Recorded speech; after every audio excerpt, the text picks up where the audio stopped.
Bonjour à tous, aujourd'hui je vous propose petit exercice d'entraînement sur le calcul de taux d'évolution. On va pas traîner, on est parti. Donc première question.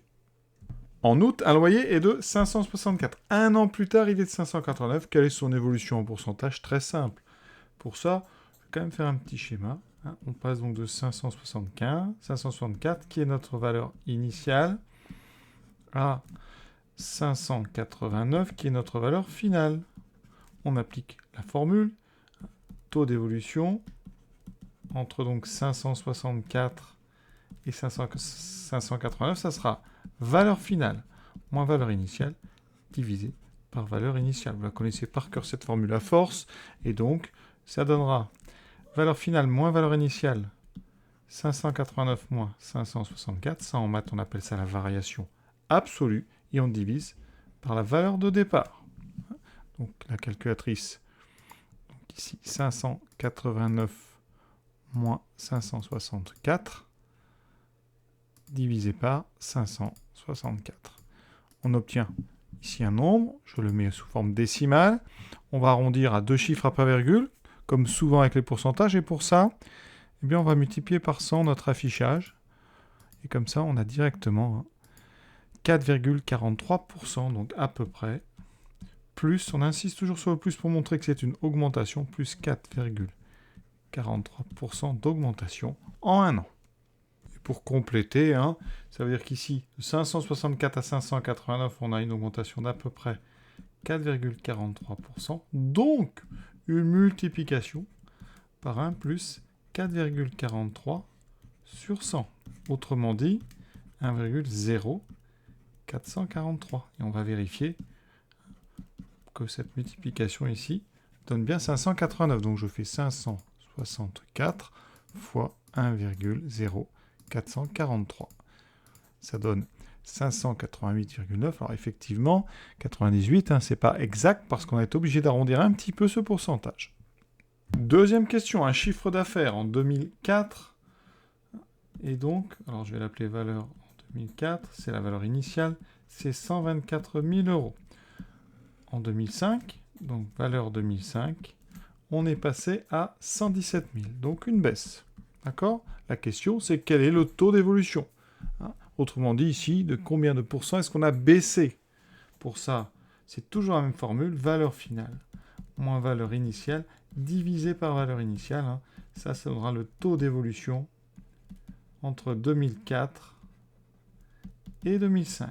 Donc, valeur en 2005, 117 000, moins valeur en 2004. Ça, en maths, on a dit, ça s'appelle la variation absolue, et on divise par la valeur de départ. On va tomber sur un nombre négatif, c'est normal, puisqu'on a une baisse. On regarde ça tout de suite. 117 000 moins 124 000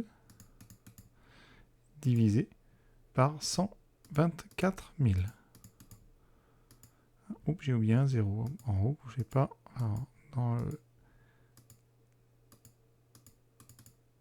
voilà, 0. On tombe donc sur cette fraction que je convertis en nombre décimal. Si vous voulez tout de suite avoir le pourcentage, vous multipliez par 100. Voilà. Et donc, ça fait moins 5,60. Alors ici, ça finit par 451, donc on va arrondir à 5,65. Donc, moins 5,65%. D'accord? On a un moins qui indique que c'est une baisse. Et si vous voulez retrouver la multiplication, le coefficient multiplicateur, donc on a une baisse de moins 5,65%. Donc, on va multiplier par 1 moins 5,65 sur 100, c'est-à-dire 1 moins le taux qu'on a trouvé. Donc 1 moins 0,0565, ça me donne ceci. Je multiplie par la valeur initiale, et vous allez voir, on va retomber sur la valeur finale, 117 000 à peu près, puisqu'on arrondit un petit peu. Donc on est bon. Troisième question, en fait il y a deux questions en une. On a un magasin A qui propose 20% de produits en plus, 20% de produits en plus pour le même prix, alors que le magasin B, lui, fait 20% de remise. Voilà. Quel est le magasin où il faut acheter votre produit? Quelle est l'offre la plus avantageuse? Donc, on va dire qu'un kilo coûte 100 € avant les remises. Un kilo coûte 100 €. On va donc étudier les deux propositions. Première proposition, celle du magasin A, ça veut dire que sans augmenter le prix, on rajoute 20% de produits en plus. 20% dans 1 kilo, c'est 200 grammes. Donc, pour 100 €, on aura donc 1,2 kg. D'accord? Donc, le prix au kilo, ça donne combien? Ça donne donc 100 € divisé par 1,2. Donc, je fais mon opération. 100 divisé par 1,2. J'obtiens à peu près donc 83,33 € par kilo. Magasin B. On a 20% de remise. Ça veut dire que donc on fait 20% de moins au prix. Donc pour 80 €, on aura par exemple, ici 1 kg.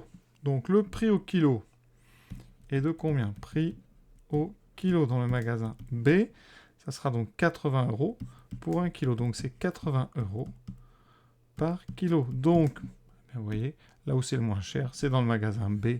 Il faut donc acheter notre produit dans le magasin B si on veut vraiment le prix au kilo le moins cher. Voilà, on va s'arrêter là pour ce petit exercice d'entraînement sur les taux d'évolution. J'espère que vous avez tout compris. À bientôt.